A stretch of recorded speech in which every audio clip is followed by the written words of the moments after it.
India will offer all possible assistance to neighbouring Sri Lanka in probing ghastly terror attacks that rocked the island on Sunday and handling aftermath of the strikes that killed over 200. Even as allegations including role of Islamic State and revenge for New Zealand mosques flew thick and fast over the motive behind return of terror to Colombo after a decade. The serial terror attacks, one of the worst in South Asia, sent alarm bells ringing in Delhi, which in the past grappled with civil war in Lanka until it came to close in 2009. Sources here claim that this is a typical Islamic State attack, where the blasts have been synchronized and orchestrated. The Modi government is working closely with Lanka on the matter, sources indicated. The Islamic State is suspected because of the nature of the attack, but thorough probe is required on type of explosive used, and the kind of detonator used. The sites of the attack, churches, was chosen to attract international attention. A coordinated blast on Easter will have huge global impact. While Sri Lanka has a history of LTTE-led terror, sources here described it as a matter of the past and alleged that a local module of ISIS seeking revenge for the New Zealand mosque attack could be behind Sunday's episode. LED has also been trying to recruit for past few years, sources alleged. There are also reports that the NTJ, National Tawhid Jamaat, was planning to carry out suicide attacks targeting prominent churches as well as the Indian High Commission in Colombo earlier this month. The High Commission is located at a prime location in Colombo and close to seafront.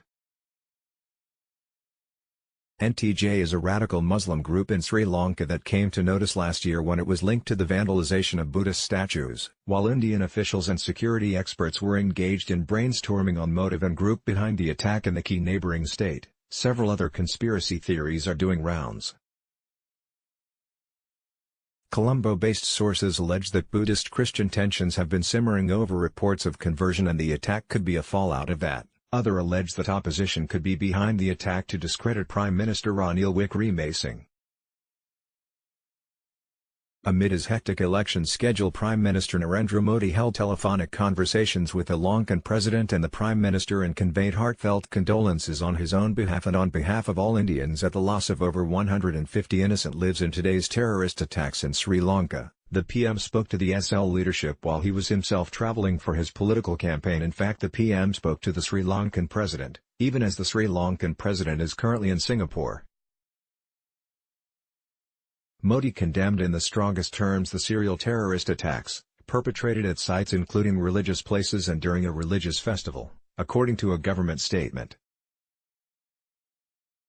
Terming them as cold-blooded and pre-planned barbaric acts, he pointed out that these attacks were another grim reminder of the most serious challenge posed to the entire humanity by terrorism in our region and the entire world. The PM has offered all possible help and assistance to Sri Lanka for ensuring its security against the challenges such as those posed by terrorism. He also offered any required assistance for treatment of the injured as the island nation grappled with the number of injured. The Indian High Commission stated it is closely monitoring the situation. Explosions have been reported in Colombo and Batticaloa today. We are closely monitoring the situation, the High Commission of India said in a tweet. India has always opposed and rejected terrorism in all its forms and manifestations, and has urged concerted action by the international community against terrorism, including cross-border terrorism. There can be no justification whatsoever for any act of terror. We call for perpetrators of such ghastly and heinous act and those who provide them support to be brought to justice.